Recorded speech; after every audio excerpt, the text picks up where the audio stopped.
अरे जय कन्हैया लाल की बोलो गोपाल की जय हो प्रतिपाल की जय हो गोपाल की अरे जय हो नंदन लाल की जय कन्हैया लाल की जय हो गोपाल की जय कन्हैया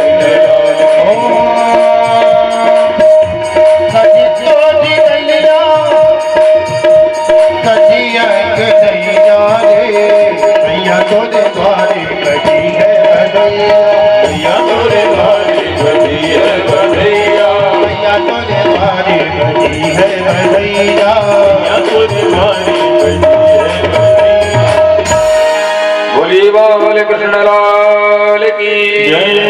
जय जय श्री राम। भगवान सुखदेव जी कहते हैं, राजन ब्रज में तो धूम मची हुई है। एक दिन दो दिन नहीं, पूरे 6 महीने तक नंदोत्सव मनाया गया ब्रज में। 6 महीने तक नंद बाबा के यहाँ उत्सव चलता रहा। संत कहते हैं, जब बालक झूम रहे थे, जयकारा लगा रहे थे, नंद बाबा की जय हो, नंद बाबा की जय हो, एक दूसरे के ऊपर दूध दही घी मिश्रण करके छिड़काव कर रहे थे। इतना ही नहीं, भगवान सुखदेव जी कहते हैं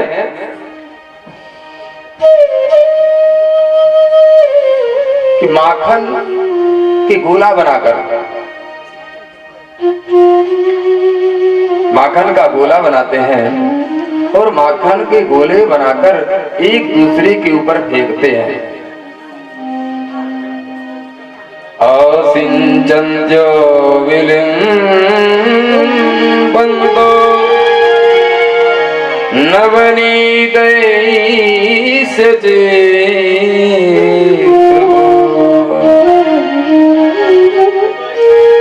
आसिंचन्त्यो विलिम्बन्त्यो, सिंचन करते हैं और नवनीतैश्च चिक्षिपुः।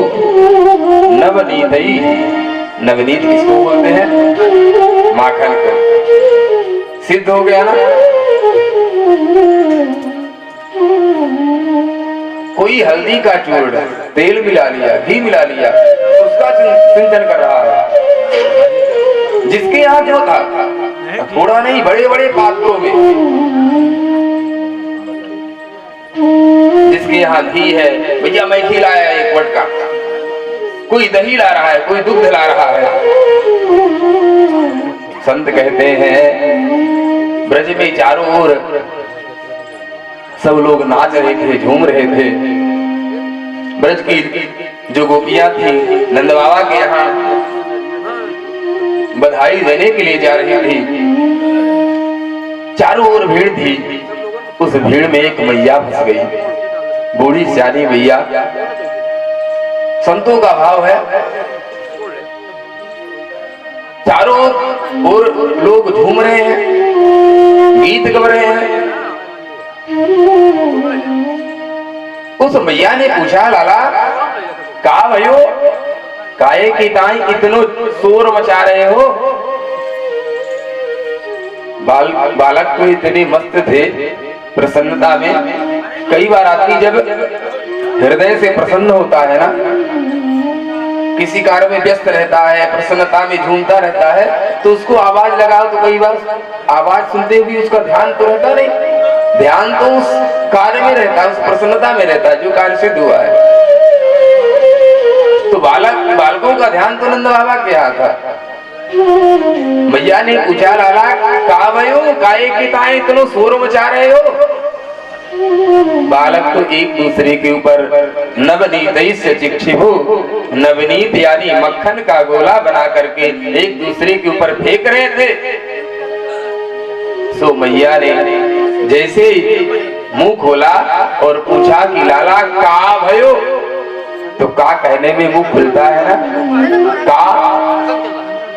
जैसे मैया ने कहा, पूछा कि का भयो, सो का कहते मैया को मुखड़ो खुल गयो और वाह छोरा ने एक माखन को गोला दे मारो। एक दूसरे के ऊपर तो फेंक ही रहे थे, सुबह बूढ़ी मैया के और भी एक माखन को गोला फेंक दियो। वो माखन को गोला मैया के मुख में आयो, इससे मैया ने कहा बोलो तो मुखड़ो खुल गयो। माखन को गोला मैया के मुख से होते हुए डायरेक्ट सीधे पेट में पहुंच गयो। तो ब्रजवासियों ने कहा मैया पतो चल गयो कहा भयो।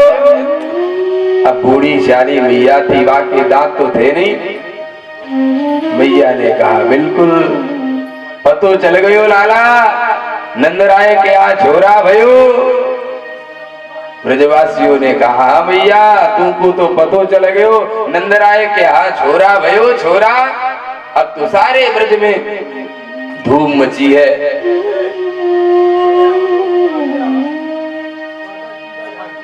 नंद बाबा दान देने में मस्त थे।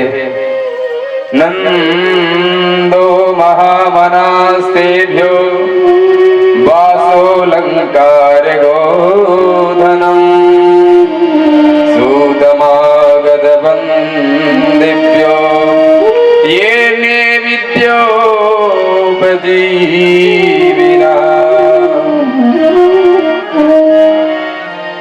बड़ो दिनन के बाद जब घर में बालक जन्म लेता है तो प्रसन्नता का कोई ठिकाना नहीं रहता।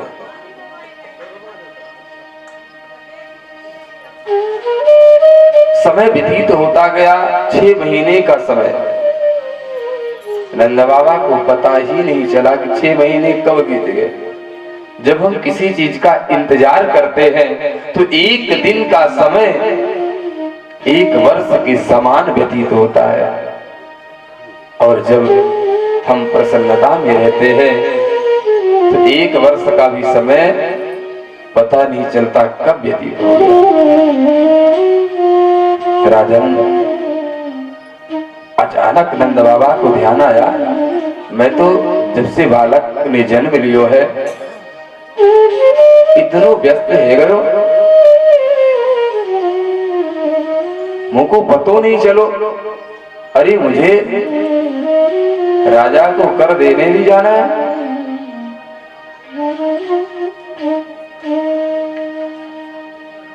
ब्रजवासियों को बुलाते भैया ने किधर आओ, इतको आओ। कहा बाबा आप सब लाला को देखियो, मैं मथुरा जा रहा हूं राजा कंस को कर देने के लिए। गोपाल गोकुल रक्षायां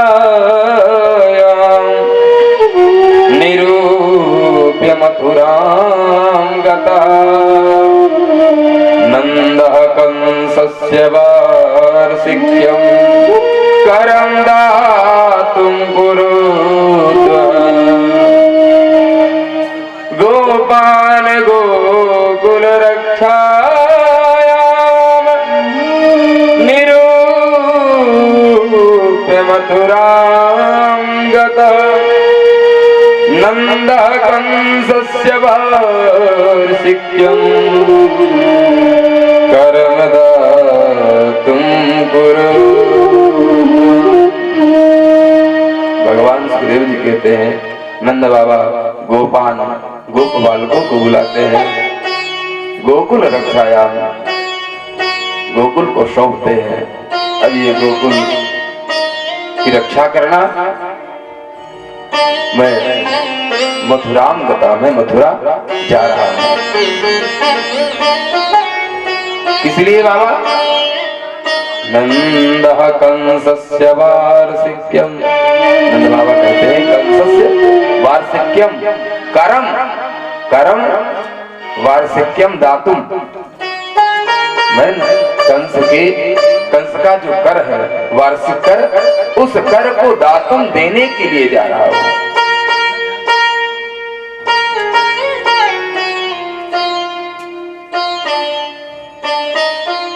राजा के पास जा रहे हैं, माखन श्री दुग्धादि भी, क्योंकि राजा के पास कभी खाली हाथ नहीं जाना चाहिए।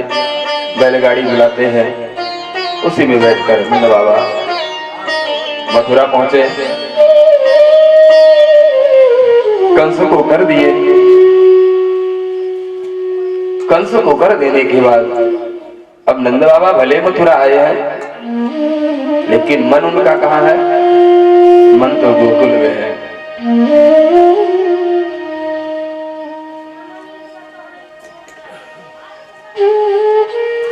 कंस को कर देने के बाद विचार हुआ, मेरा मित्र वसुदेव है, नेक अपने मित्र से भी तो मिल लूं।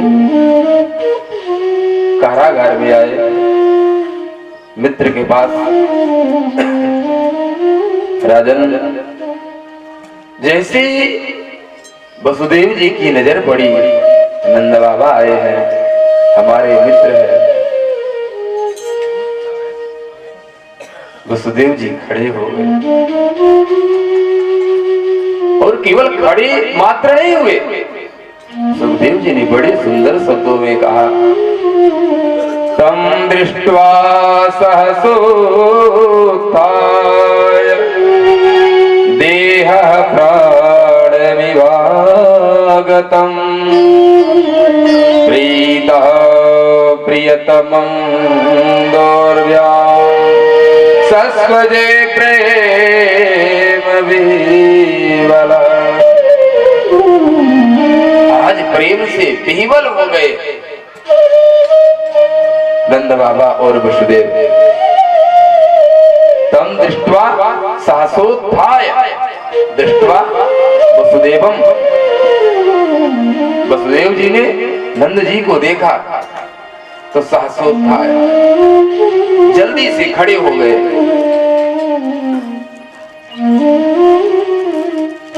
भगवान सुखदेव जी ने बहुत सुंदर निरूपण किया। सहसोत्थाय देह प्राण इमाम गतम, बहुत सुंदर परिभाषा यहाँ पर करते हैं। जैसे कोई मृत शरीर पड़ा हो, उस मृत शरीर में जब प्राण आ जाए तो व्यक्ति, जैसे कोई व्यक्ति बेहोश हो जाए और अचानक जब उसको होश आता है तो उठ के बैठ जाता है। क्या हुआ क्या हुआ, क्या दो भाव। वसुदेव जी ने नंद बाबा को देखा तो शीघ्र ही खड़े हो गए। कैसे खड़े हो गए? तो कहते हैं देहा प्राण इमाम गतः, प्राण मिवाम गतम, जैसे मृत शरीर में प्राण का संचार हो जाए तो वो मृत जीवात्मा, मृत शरीर वाला जो मनुष्य है, प्राण के आते ही उठ के खड़ा हो जाएगा। प्राण नहीं है तो शरीर पड़ा हुआ है, लेकिन प्राण आते ही, प्राण का संचार होते ही वह मृत शरीर उठ के खड़ा हो जाता है। मानो वसुदेव जी मृत के समान थे। प्राण नंद बाबा जी का दर्शन हुआ तो मानो नंद बाबा प्राण स्वरूप आ गए, प्रसन्नता से भर गए। सहसोत्थाय देह, हृदय से लगा लिए, प्रीतः प्रियतमं दोर्व्याम् सस्वजे प्रेम विह्वलः, प्रेम से विह्वल हो उठे, हृदय से लगा लिए। दोर्भ्याम, जैसे एक प्रेमी, दो प्रेमी जब बहुत दिनों बाद मिलते हैं तो हृदय से लगा लेते हैं। माँ अपने पुत्र से कितना प्रेम करती है। पुत्र अगर परदेश चला जाए और बहुत दिनों के बाद आए तो पुत्र के आते ही, पुत्र को देखते ही माँ अपने उस पुत्र को, उस संतान को, उस बेटे को हृदय से लगा लेती है कि लाला बहुत दिनों से तो दूर था, भगवान सुखदेव जी कहते हैं प्रीतः प्रियतमम, प्रियतमम जैसे दो प्रेमी आपस में गले मिलते हैं, उसी तरह आज नंद और वसुदेव आपस में गले मिलते हैं, कुशल क्षेम करते हैं। वसुदेव जी ने नंद बाबा से कुशल क्षेम पूछा। नंद बाबा ने कहा क्या कहूं मित्र, ध्यान से सुनना। जब कभी जिसे आप अपना मित्र मानते हैं, जिसे आप अपना हितैषी मानते हैं, जिससे आप प्रेम करते हैं, अगर आपका प्रेमी, आपका हितैषी, आपके स्वजन दुखी हो, कभी भी उनके पास जाकर उनसे अपनी प्रसन्नता जाहिर नहीं करना। जिसे आप अपना मानते हैं, अपना मित्र मानते हैं, अपना हितैषी मानते हैं, आप जिसे प्रेम करते हैं, कभी भी अपने प्रेमी के पास जाकर अगर वो दुखी है, उसका समय सही नहीं चल रहा है, तो उसके पास जाकर कभी अपनी प्रसन्नता को जाहिर नहीं करना चाहिए, क्योंकि उससे दोष लगता है। अगर हमारा प्रेमी, हमारा मित्र दुखी है, तो उसके दुख में, उसके दुख को बांटने का प्रयास करें, उसके दुख में अपनी प्रसन्नता जाहिर ना करे। वसुदेव जी ने कुशल क्षेम पूछा। नंद बाबा ने कहा सब ठीक है वसुदेव, लेकिन क्या कहेगा, तुम्हारे इस समय को कंस ने तुम्हें कारागार में बंद करके रखा है। भगवान ने हमारे यहाँ तो लाला जायो, लाला बालक का जन्म हुआ है, लेकिन तुम्हारे दुर्भाग्य को क्या कहें। तुम्हारे यहाँ 6 बालकों ने जन्म लिया, कंस ने मार दिया, 7वां बालक गर्भ में ही नष्ट हो गया, 8वां भी हुआ। अब नंद बाबा को क्या पता कि जो 8वां बालक हमारे यहाँ है वो वसुदेव का ही है। वसुदेव जी ने जाहिर नहीं किया। अहो ते देवकी पुत्रा कंसेन बहवो हता, एका वसिष्ठा वरजा कन्या सापि दिवं गता।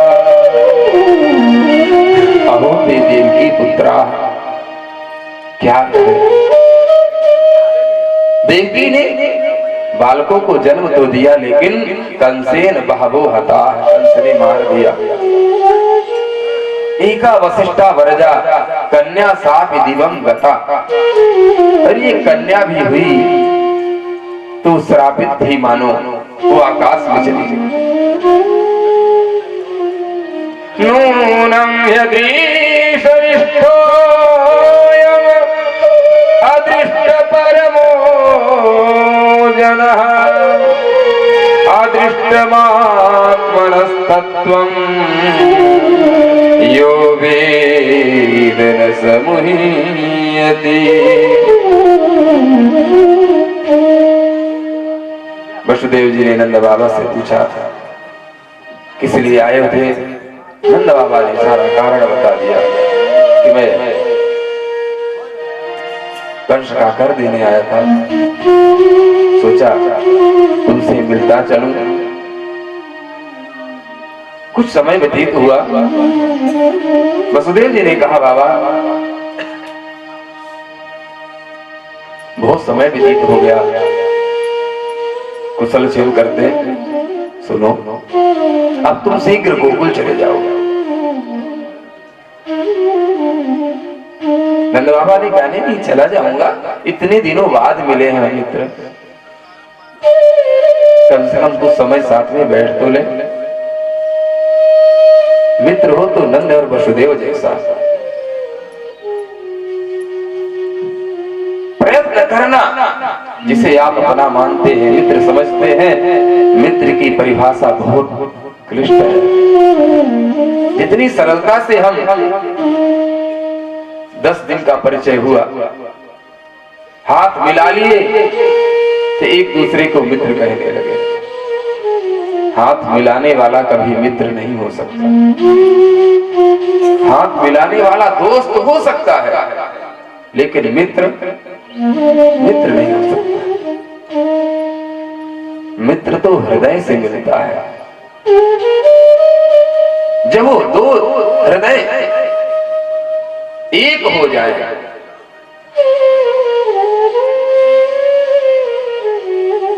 उसको मित्र कहा जाता है। गोस्वामी तुलसीदास जी ने क्या परिभाषा की है कि मित्र के दुख में कैसे दुखी होना चाहिए। भगवान ने सुदामा को मित्र बनाया।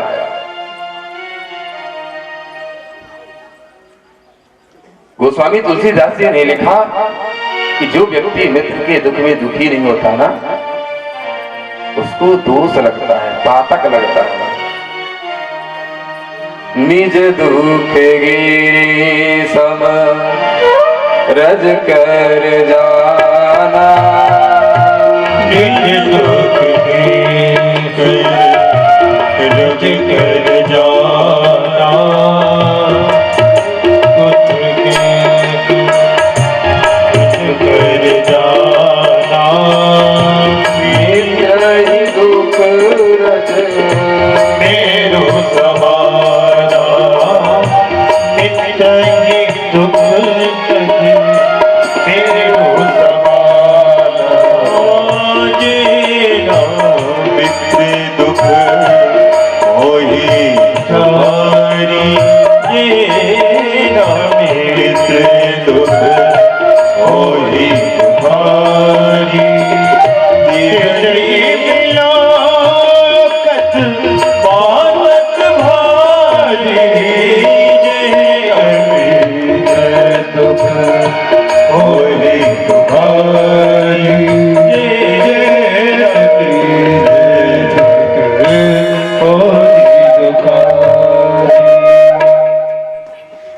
निज दुख गिरि सम रज कर जाना, मित्र ही दुख रज मेल समाना। स्वयं के दुख को रज के समान समझकर मित्र के दुख में व्यक्ति को सम्मिलित होना चाहिए। जेर मित्र दुख हो ही दुखारी, तीनहि बिलोकत पातक भारी। उसे उन्हें दोष लगता है। वसुदेव जी ने कहा, बाबा अब तुम शीघ्र गोकुल चले जाओ। मुझे ऐसा लग रहा है कि गोकुल में कोई उत्पात होने वाला है। करो करो वै वार्षिको दत्तो राज्ये दृष्ट्वा वयं च वा, नेहस्थेयं बहुतिथं संकित पातास्य गोकुले। मुझे लग रहा है कि गोकुल में कोई उत्पात होने वाला है। संकित पातास्य गोकुले। राजन, इधर तो जब नंद बाबा वसुदेव से मिलने आए, उधर कंस अपने महल में एक राक्षसी को बुलाया। नाम है पूतना, बकासुर की बहन है। कंस बहुत चिंतित था। कंस ने कहा, कौन ऐसा है जो हमारे शत्रु को मार सकता है? पूतना आई, मैं मार दूंगी। कैसे मारोगी? पूतना कहती है, मेरा कार्य ही है, छोटे छोटे बालकों को मैं स्तनपान कराती हूँ। मेरे स्तनों में कालकूट नामक विष भरा हुआ है, वो मर जाते हैं। ठीक है देवी, जाओ। कंस ने आदेश दिया, कंसेन प्रहिता घोरा पूतना बालघातिनी शिशूं सचार निघ्नन्ति पुरग्राम प्रजादिषु। कंसेन प्रहिता घोरा, पूतना बाल घातनी, उसका काम ही था छोटे छोटे बालकों की हत्या करना। ब्रज में जाती है और एक महीने के अंतराल के जितने बालक जन्म लिए हैं समस्त बालकों को स्तनपान कराकर मार देती है।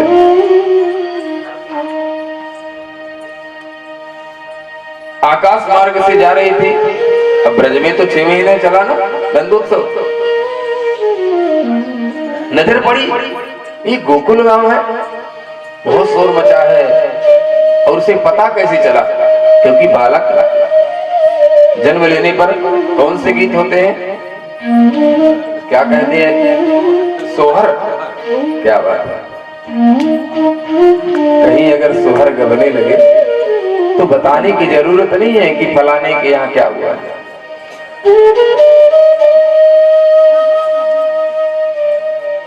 गोकुल में गीत गा रहे थे, पूतना को सुनाई दिया, पूतना समझ गई यहाँ भी बालक ने जन्म लिया है। पूतना आई, अब वहां तो भीड़ लगी हुई है। उसी भीड़ में विचार की मैं भी प्रवेश कर जाती हूँ। सारी गोपियां आशीर्वाद देने जा रही हैं, लेकिन पूतना का शरीर विशाल का है, बड़े बड़े दांत, बड़ी बड़ी आंखें, बड़े बड़े केस, विशाल काय शरीर था। पूतना ने सोचा इस शरीर को लेकर के जाऊंगी तो सारे भाग जाएंगे, भगदड़ मच जाएगी, तो मेरा काम बनेगा नहीं। पूतना ने सुंदर स्त्री का वेश बनाया। भगवान सुखदेव जी कहते हैं, राजन अमंसतां भोज करेण रूपिणी गोप्या श्रियं पतिम।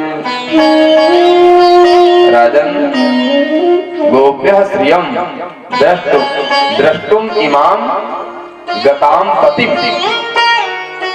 गोपियों ने देखा ये कौन आ गई, क्योंकि पूतना ने इतना सुंदर स्वरूप बनाया जैसे मानो श्रीयाम, श्रीदेवी। श्रीदेवी कौन है? श्रीयाम लक्ष्मी। कहते मानो साक्षात श्रीदेवी प्रकट हो गई।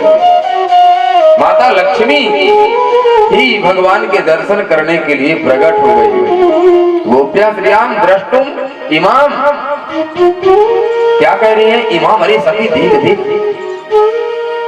दृष्टवा, देखो इसे, ये तो लगता है साक्षात लक्ष्मी जी हमारे ब्रज में प्रकट हो गई है लाला को दर्शन करने के लिए।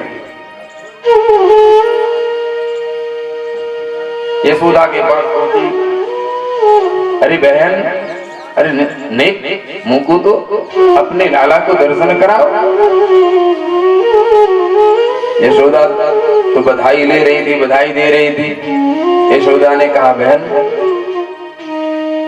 लाला तो पालने में बड़ो है, महल में जा बहन, तू वही आशीर्वाद दे आयो। वहां भीड़ में कौन किसको पहचानता है। पूतना पहुंच गई जहां भगवान पालने में लेटे हुए थे। भगवान ने देखा, भगवान तो सर्वद्रष्टा है। पूतना मौसी आ रही है, उद्देश्य क्या है? मारना। तो यहाँ पर भगवान सुखदेव जी कहते हैं, राजन पूतना के आने के पहले भगवान ने आंखें बंद कर ली। पहले भी हमने इसके बहुत से भाव प्रकट किए। विबुध्यतां बालकमारिकाग्रहं चराचरात्मा सन्मीलिते क्षणः अनन्तमारोप्य यदङ्कमन्तकं यथोरगं सुप्तमबुद्धिरज्जुधीय।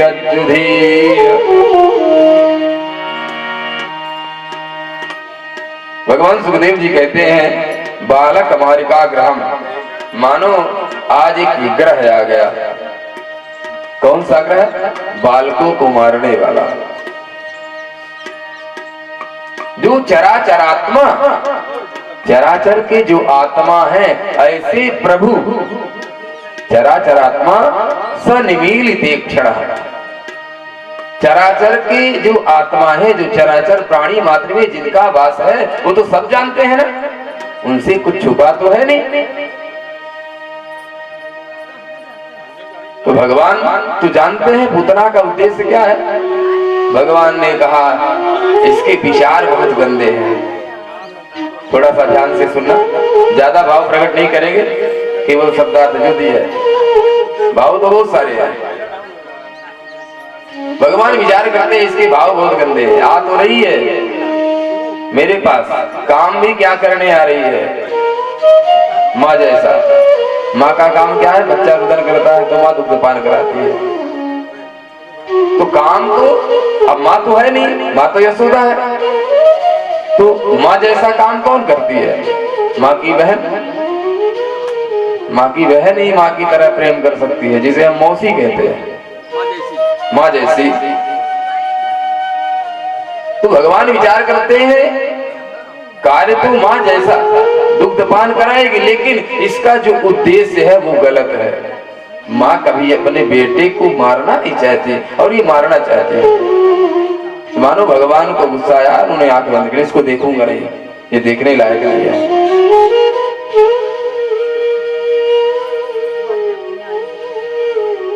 बहुत से भाव विचार कर रहे हैं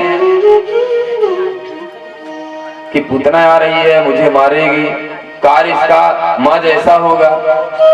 तो अगर माँ जैसा कार्य करेगी तो कुछ अधिकार, कुछ पद, कुछ सम्मान मुझे माँ की तरह इसका भी करना पड़ेगा।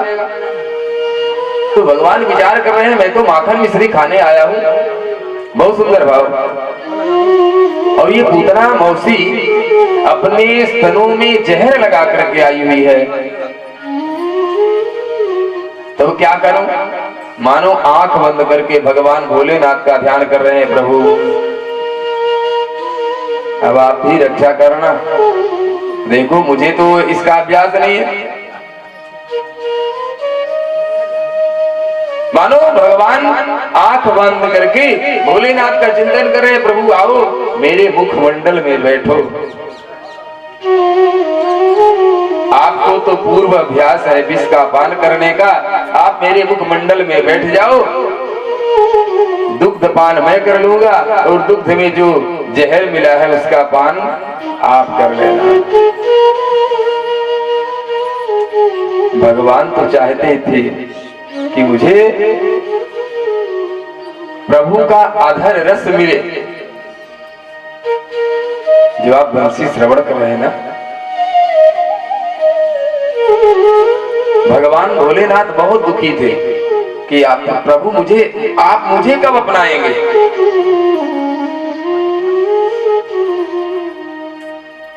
आपका अधरा अमृत मुझे कब पान करने को मिलेगा प्रभु।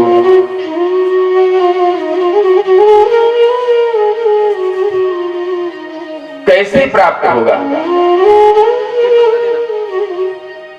कोई उपाय हो तो बताओ।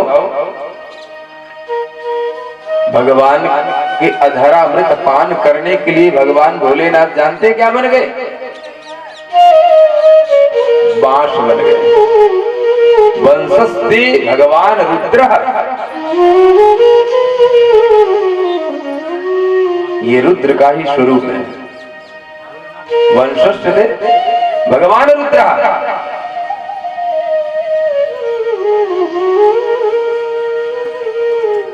संत कहते हैं भगवान विचार करते हैं मैं तो माखन मिश्री खाने आया, अब ये मौसी आई मुझे मारने के लिए, अब माँ जैसी है तो माँ को तो उचित गति देनी पड़ेगी ना। मानो आंख बंद करके भगवान जगह ढूंढ रहे हैं कि अब इसको कौन सा स्थान दूं। सुखदेव जी कहते हैं राजन, भगवान ने आंख बंद किया, भाव तो बहुत है लेकिन इतनी सी समझ जाए कि भगवान कितने दयालु हैं। पूतना भगवान को मारने आई, फिर भी भगवान ने पूतना का उद्धार ही किया। भगवान सुखदेव जी कहते हैं राजन, भगवान ने तो आंख बंद कर लिया लेकिन पूतना की आंख तो खुली है, खुली आंख से भी पूतना ने भगवान को नहीं पहचाना। भगवान के नेत्रों में देखिए बहुत सुंदर, भगवान के नेत्र में सूर्य और चंद्रमा का वास है। पूतना है नकली, जो असली थी उसका स्वरूप दूसरा था। या तो नकली बन के आई है ना, है काली कलूटी, लेकिन बन के क्या आई है, गोरी। जैसे कोई व्यक्ति शरीर से चेहरे से रंग उसका काला हो, पार्टी में जाना है तो जो भी उपक्रम है उपक्रम का प्रयोग कर लिए, भाई अब हम भी गोरे दिखे थोड़ा सा। और पार्टी में शादी में पहुंच गई, सखियों ने कहा बहन ने अब डीजे बज रहा है, बढ़िया सॉन्ग चल रहा है, चल डांस हो जाए। तो सखी के कहने पर अगर उसने कहीं धोखे से भी थोड़ी सी मेहनत कर दी, नाचने के चक्कर में अगर पड़ गई तो परिश्रम होगा, पसीना बहेगा। तो पसीना बहने पर क्या होगा, जो असली चेहरा है ना वो दिख जाएगा। पसीना चलेगा, जो ऊपर पाउडर क्रीम आदि लगा हुआ है वो बह जाएगा, तो असली जो अंदर है वो दिख जाएगा ना। भगवान के नेत्रों में सूर्य और चंद्रमा का आशीर्वाद है। भगवान ने कहा अगर मेरे नेत्र खुले रहे तो ये पूतना है अविद्या। पूतना क्या है, पूतना अविद्या है। तो भगवान के सामने अविद्या टिक नहीं सकती। भगवान कौन है, सत्य है ना। भगवान चिद स्वरूप है, प्रकाश स्वरूप है, और प्रकाश के सामने अविद्या यानी अधेला कैसे टिक सकता है। तो पूतना अविद्या का स्वरूप है। भगवान ने नेत्र बंद कर लिया कि अगर नेत्र खुले रहे तो पूतना का असली चेहरा भी प्रकट हो जाएगा। जैसे अंधेला है, आपने बटन लगाया कि पूरे कमरे में उजेला, अब वहां जो जैसे सब दिख जाएगा। तो भगवान ने कहा बस इस अंधेले को बने रहने दो, नहीं अगर कहीं पट खुल गया इसका असली चेहरा मेरे नेत्रों के सामने आ जाएगा। यह इतनी खुशी मची हुई है, झूम झाम मचा हुआ है, भगदड़ मच जाएगी।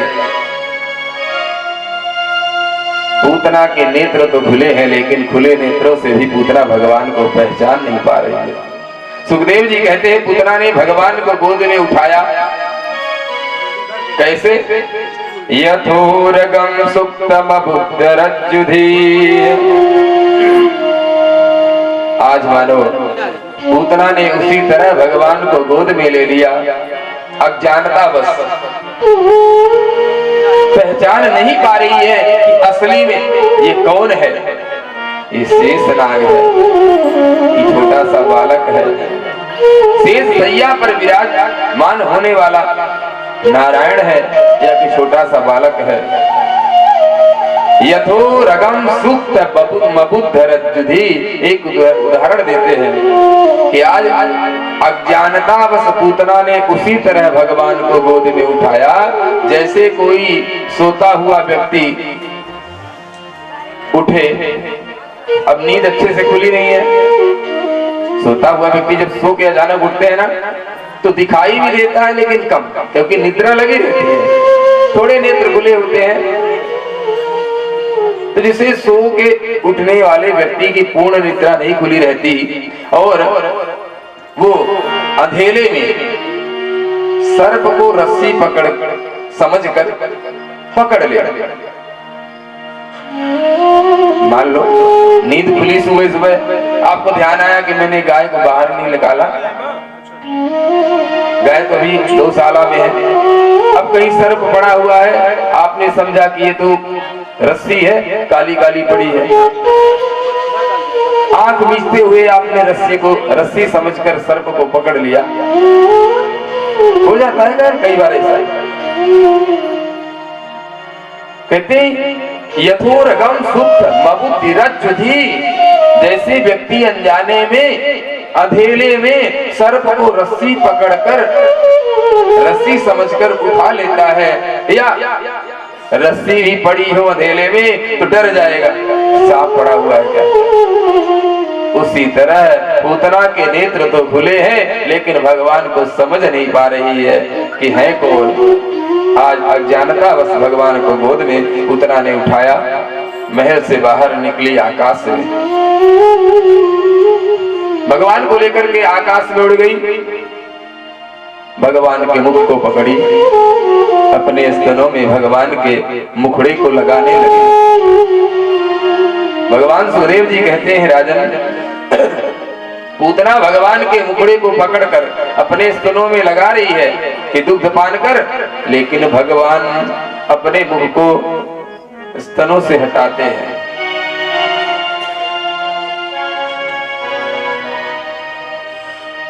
पूतना ने बहुत प्रयास किया, भगवान ने कहा ठीक है, भाव समझना, उतना प्रयत्न करती है कि मेरा कार्य सिद्ध हो जाए,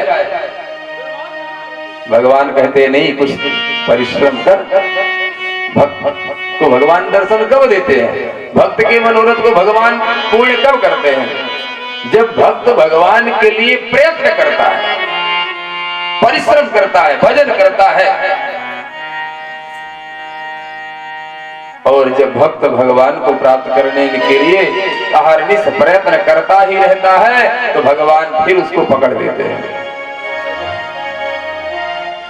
पूतना ने भगवान के मुखड़े को अपने स्तनों में लगाया, दुग्ध पान कराने लगी, भगवान ने कहा ठीक है, भगवान स्तन पान करने लगे।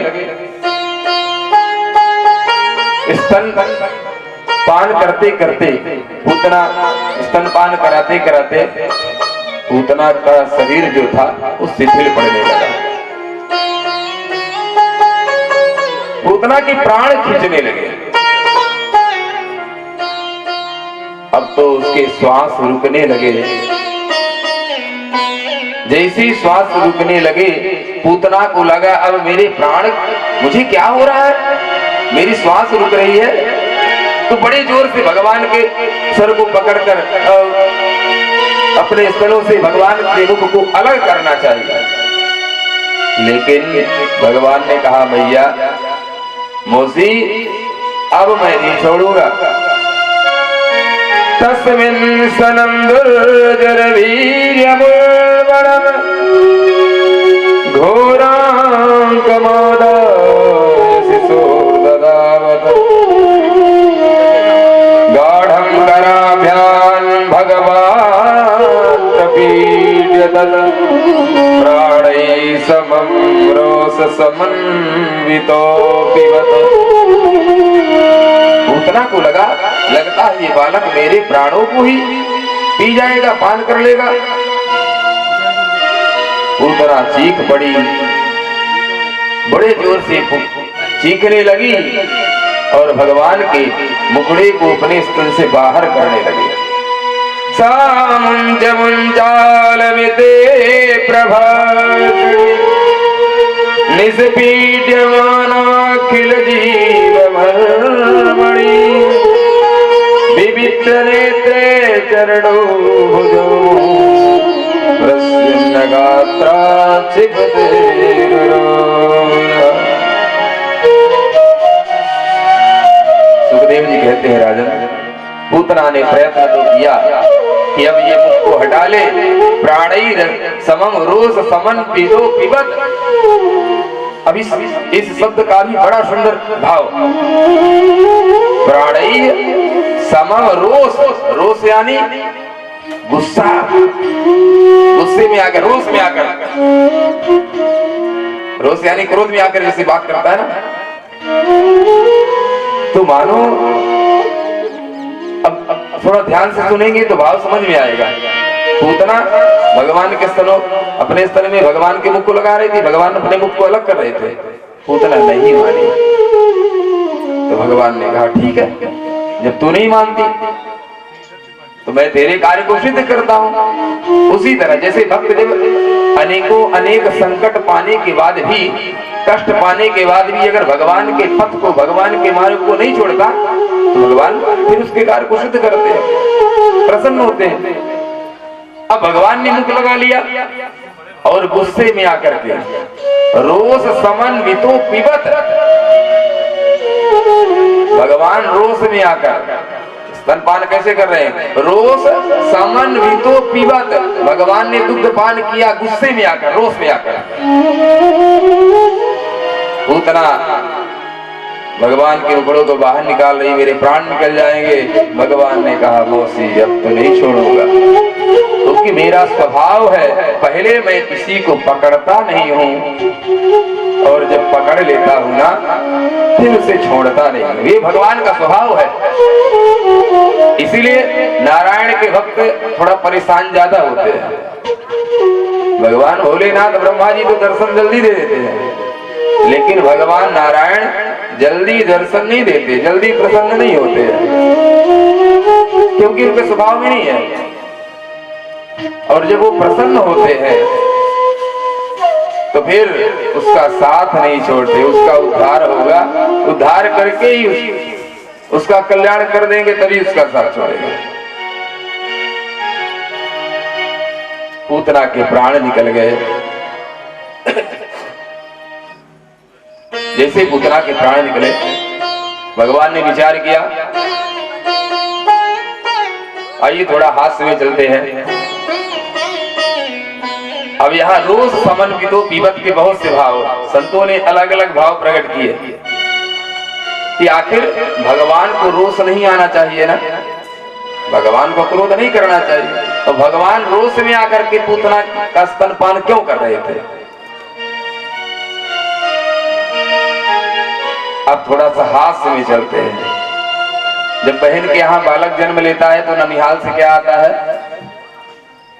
बरहाव में कुछ आता है ना, वे छोटा बालक, छोटे छोटे कपड़े आएंगे, पालना आएगा, खिलौना आएगा, आता है ना। तो भगवान ने देखा कि मामा जी के यहाँ से, सत्य है, ये कठपुतली कहां से आई है? हम सब कठपुतली तो है, भगवान के खिलौने हैं, भगवान तो खेल रहे हैं हमसे। रोष समन वितो पिबत, इसी में चलते हैं। भगवान ने रोष किया, क्यों किया? उतना कबल भगवान ने क्यों किया? मामा जी के यहाँ से, मानो मामा जी ने कठपुतली भेजा कि लाला तू इसी में खेल। तो लाला ने देखा मामा जी ने भेजा तो राजा है, संपन्न है मामा जी, लेकिन मामा जी ने इतनी गंदी कठपुतली भेजा है जो देखने लायक भी नहीं है। भांजा साधारण हो तो चल जाएगा, कैसे भी कपड़े दे दे, कैसे भी सामग्री दे दो, तो कहीं भांजा थोड़ा सा तेज तर्राट हुआ ना, बोल देगा मामा जी मुझे ये पसंद नहीं है, देना हो तो अच्छा देना। तो कन्हैया जैसा भांजा जिसका होगा उस मामा को तो सचेत रहना पड़ेगा ना। तो मानो कन्हैया ने मामा को इंगित किया, मामा जी आपने मुझे खेलने के लिए पुतली भेजा, लेकिन पुतली सुंदर नहीं है, इसके बड़े बड़े दांत, विशाल शरीर, इसलिए भगवान रोष समन वितो पिबत, रोष में आकर, गुस्से में आकर, जैसे छोटा सा बालक गुस्से में आकर खेलने वाली वस्तु को तोड़ देता है, फेंक देता है। बालक क्या करता है? गुस्से में तोड़ मड़ोड़ करके फेंक देगा। मानो भगवान ने भी पूतना को तोड़ दिया कि मुझे ये पसंद नहीं है। अब पूतना का शरीर विशाल था, भगवान विचार किए इसको फेंकूं कहां, अगर ये मेरे गोकुल में गिरेगी तो मेरा ही नुकसान करेगी ना। भगवान ने कहा मामा जी की कठपुतली मामा जी के बगीचे में फेंकूंगा। मामा जी ने दिया है ना, इसलिए मामा जी की पुतली को मामा जी के बगीचे में, क्योंकि इसको जलाने के लिए लकड़ी की भी आवश्यकता पड़ेगी ना, शरीर विशाल का है। भगवान ने पूतना के शरीर को विवित्र नेत्रे चरणों भुजाम प्रस्विन्य गात्रा क्षिपते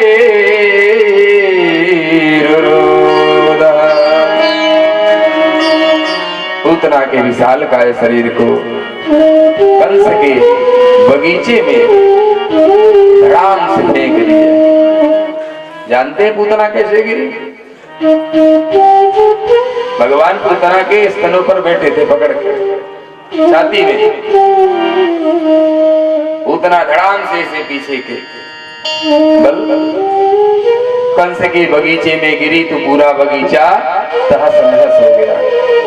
भगवान अपने भक्तों के बहुत शुभचिंतक होते हैं। शुभचिंतक कैसे? पूतना का शरीर जानते हैं कितना बड़ा था? जो लोग पिछली कथाओं को सुन चुके हैं वो जरा बताएं कितना विशाल शरीर था। यहाँ कई लोग बैठे हैं जो पिछली कथाओं को सुन चुके हैं रीवा में। पूतना का के शरीर की लंबाई कितनी थी? पूतना कितनी बड़ी थी? त्रिगप्युति। आपको तो पता होगा, आप तो कई बार आए हैं। इसका मतलब आप लोग कथा में ध्यान नहीं देते हैं, केवल व्यवहार पक्ष निभाने के लिए आते हैं। केवल व्यवहार मत निभाइए, इस व्यवहार के चक्कर में कम से कम अपना जीवन संवार लीजिए। इतना सुंदर अवसर मिला हुआ है मिश्रा जी के द्वारा, श्रीमान बांधवेश जी के द्वारा। अगर हमारी सामर्थ्य नहीं है, हम अपने घर में आयोजन नहीं करवा सकते, तो कम से कम अगर कहीं हो रहा है आयोजन तो वहां पर जाकर के हम उसका पूर्ण लाभ लें, अपने जीवन को संवार लें। पतमानो त्रिगप्योत्यंतरद्रुमान चूर्णयामास राजेंद्र मदासीदमद्भुतम्। भगवान सुखदेव जी कहते हैं पूतना के शरीर की लंबाई थी त्रिगप्युति। त्रिगप्युति, एक गप्युति में 2 कोस होता है। कितना? एक गप्युति में 2 कोस। त्रिगप्युति यानी 6 कोस। और एक कोस में कितने किलोमीटर होते हैं? 3 किलोमीटर होता है ना एक कोस, बराबर 3 किलोमीटर। तो 6 कोस, 6 गुणे 3 बराबर 18। 18 किलोमीटर की जो लंबाई होती है उतनी लंबी पूतना थी। मैं अपनी मर्जी से नहीं कह रहा हूँ, वो चाहे कितना होता। त्रिगप्युति, 3 गप्युति की पूतना थी और एक गप्युति की लंबाई होती है 2 कोस, यानी 3 दूनी 6 कोस। अब 6 कोस में जितने किलोमीटर आए आप निकाल लो। इतना विशाल काय शरीर था। भगवान ने विचार किया इतने बड़े शरीर को जलाने के लिए लकड़ी लगेगी ना। पहले तो मशीन थी नहीं कि मशीन में धरोगे और नमो नारायण हरि हरि हो जाएगा। लकड़ी के भरोसे थे सब, मशीन तो आज चल गई है। तो भगवान कितने शुभचिंतक हैं अपने भक्तों के कि मेरे ब्रजवासियों को परेशान ना होना पड़े कि लकड़ी कहाँ से लाएंगे, और लकड़ी लानी भी पड़े तो भैया मैं कठपुतली तुम्हारी, मैं अपनी लकड़ी क्यों खर्च करूं। इसलिए भगवान ने पूतना को कंस के बगीचे में गिरा दिया। लकड़ी काटने की का परिश्रम भी लगेगा ना। पूतना गिरी, लकड़ी काटने की जरूरत नहीं, सारे लकड़ी चूर्णयामास, इतना वन था ना, भगवान सुखदेव जी कहते हैं राजन,